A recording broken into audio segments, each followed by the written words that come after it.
Hello and welcome to this Let's Build video in Enshrouded. In this video I will build a house for the carpenter over here. It will be a lot simpler than the house for the blacksmith or the house for the alchemist up there, but there will be something special about it, and that is two different roof inclinations. So normally the roof have this inclination, right? I also seen a lot of people do builds with like that, especially the straw roof, where you put it like this to get a steeper inclination, where like a thatched roof, right? Thatched roof, I think it's called that anyway. But that's not what I'm going to do in this build. Instead we will have a lot lower inclination and there won't be any voxels showing. But first we need a house to actually attach the roof to, and I have made some pre-planning here. So let's just put some walls in place. I want them a bit higher than the normal heights. 1, 2, 3, 4, like this high. I haven't pre-built anything, but I made like a rough sketch to try to kind of and test build part of the house as well, to kind of test where stuff would go, but hopefully it will turn out nice.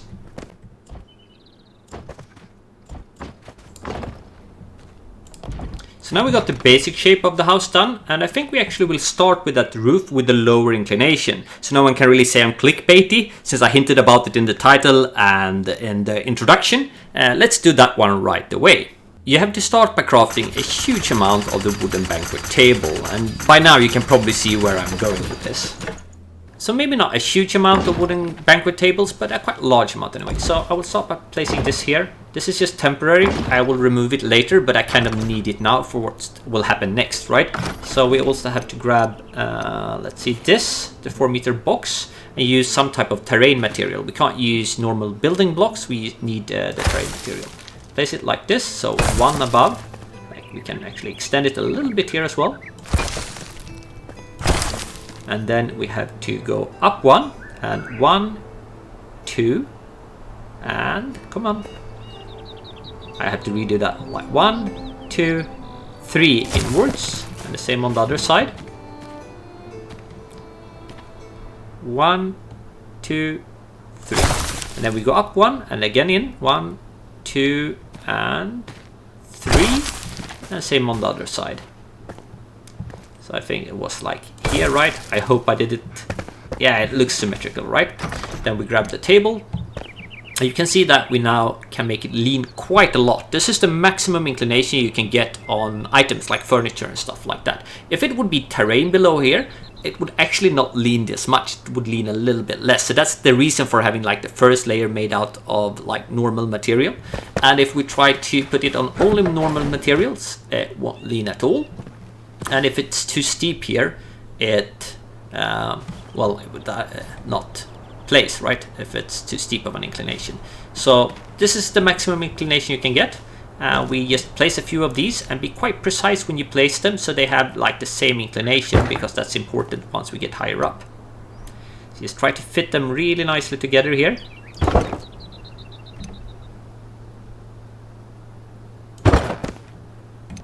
So after this, we will just work our way upwards and outwards towards the sides.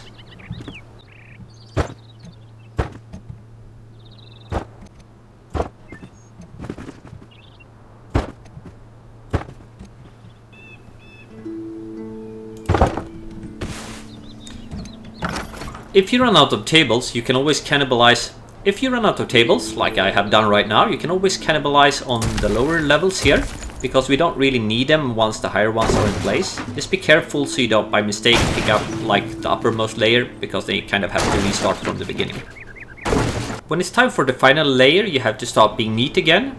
Let's see, I think this might be a good placement for the first one here. Let's see, I don't want the wooden leg to stick out outside of the stone there, and it doesn't, so I think that's a good placement. Let's try to do to add the tables over here across, so just like this. So that looks like a nice placement for that one, and I can see that I can actually place these ones a bit closer together to have kind of the same distance. I know it's nitpicking, but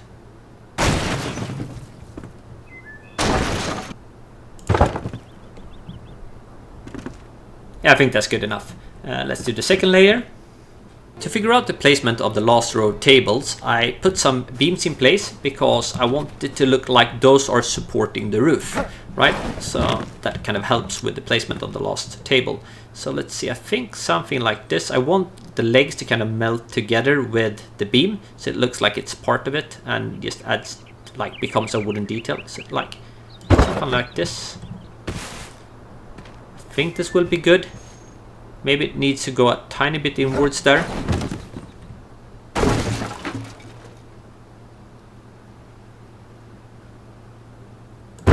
Like this. I think that's good. The other end of the table also meets the beam over there.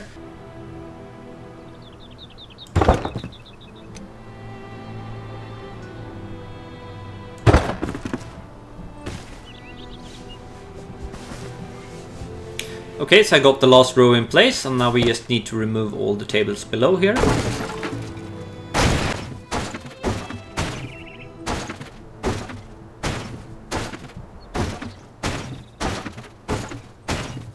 I'll continue on the beamwork below the roof here, like this, over like this in here. Also a second row down here. And across here as well. So it kind of looks like those are supporting the roof as well. All the way across. And let's see, this is about as far as I had pre-planned the build, so now it kind of gets interesting. So after a bit of experimentation, I come up with something like this. I don't think look nice, unfortunately, because you get like, yeah, it just looks so rough, right? So I want something that looks like wooden beams going down, and for that the roof tiles always works well. I want a different type of texture than the ones here, so I will use the straw roof instead. Now if I would place it like this, you see at the end here we got a bit of a problem. You need to have stuff kind of stick out on the sides. So if we put one here, it looks a lot better. It looks like it actually going together with the roof, but it's a bit too far inwards for my taste. So I want it over here.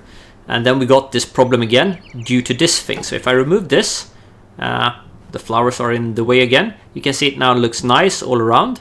And then we just got this little corner to solve, but I got an idea for that. So let's just add the pillars first, all the way down to the ground.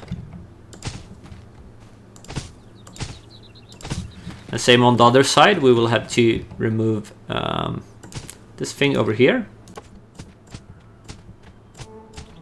Now we just need to solve that little corner over there, and for that I will just let the carved nightstand come to the rescue again, as so many other times. So let's place something here like this. Grab one of these nightstands, place it so it kind of makes the little corner here. Yeah, good enough.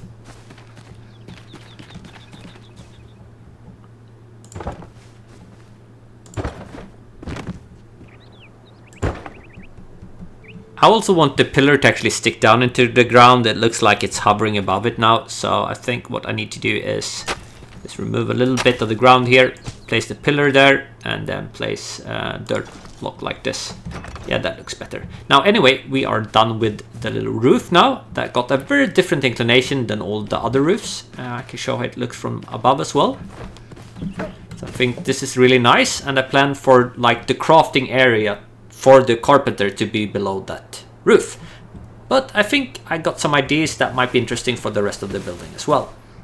I think I want like the second floor to stick out a tiny bit and also go up, like be kind of a half height floor.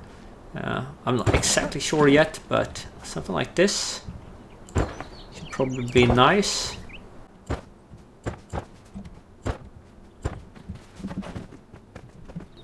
I'm so going to fall into the middle there.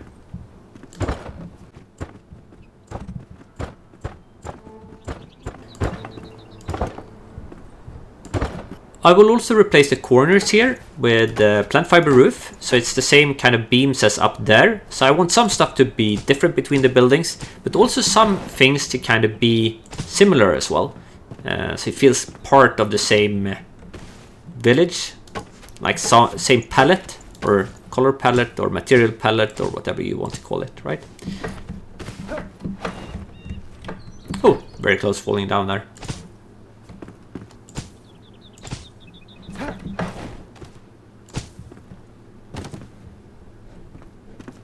Get the gables in place.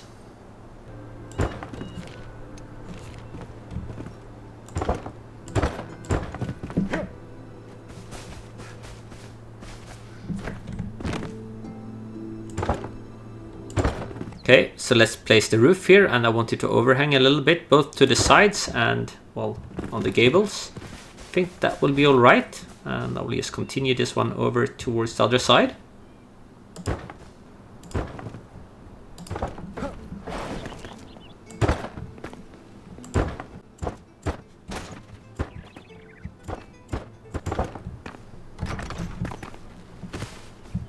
Okay, I think that looks alright. Now we just have to solve this thing here. There are multiple ways of solving this, and the only one I actually haven't used previously on my builds is probably the simplest one, which is just add an additional layer of roof all around the building. It also makes it kind of look really nice here on the sides, so there's a benefit to it as well. Like aesthetically, I mean on the outside.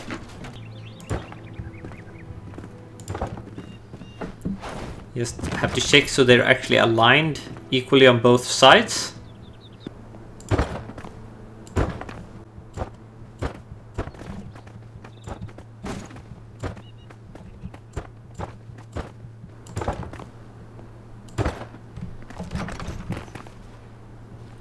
So the roof is now in place. You can see how the double roof both solved like the wall sticking up through the roof, but also kind of added a little bit of extra thickness along with beams along the sides of the roof. So that looks really nice, and we can start doing like the details like windows and doors. And I got a really nice idea for a window, I think. Before doing the windows though, I'm just gonna add like a row of tarred wood here along the edge, just to give a little bit of extra detail to the upper part of this building.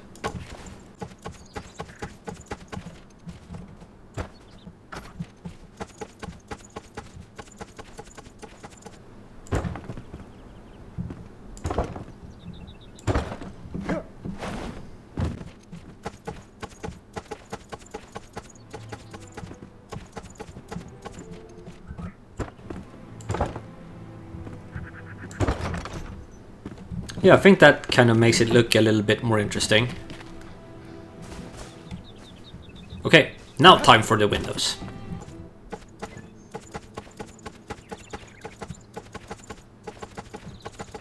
So the idea I came up with for a window here is actually extremely simple, because I made this wooden bridge where kind of half of this surrounded like wooden door frame or wooden window or whatever you want to call it, right, is hidden by the terrain.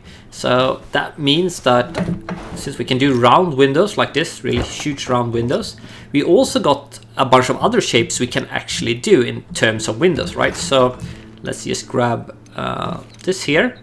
So we could also make, for example, like, let's see, like half moon windows like this, or like I plan to do here. Just remove the lower half of this window, like, let's see, this and this. So we got kind of a nice half moon shape up here. And then we just add like window frames inside of this. Or, since I'm trying to be innovative with material usage, what about this? I remove this, remove that. Also place, I need a little placeholder below here, so like here should be okay. And then grab this one, make a little hole here, and grab this. Back to undo what we just did down there, and place refined wood back here. I think that actually might look really nice.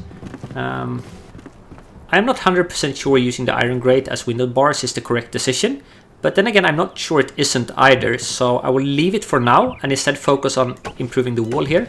The roof tile block masks quite good as being refined wood, and you get a much nicer border. But on top of that here, if we do like this as well, I will place one here and here, you can see we kind of get this bit rounded shape around it as well. So I will just replace it here all the way up to the roof, because if I don't do all the way up to the roof, we get this on top, and that's not exactly nice, right? Alright, I think this is as good as it gets, and I will do an identical window on the other side of the house.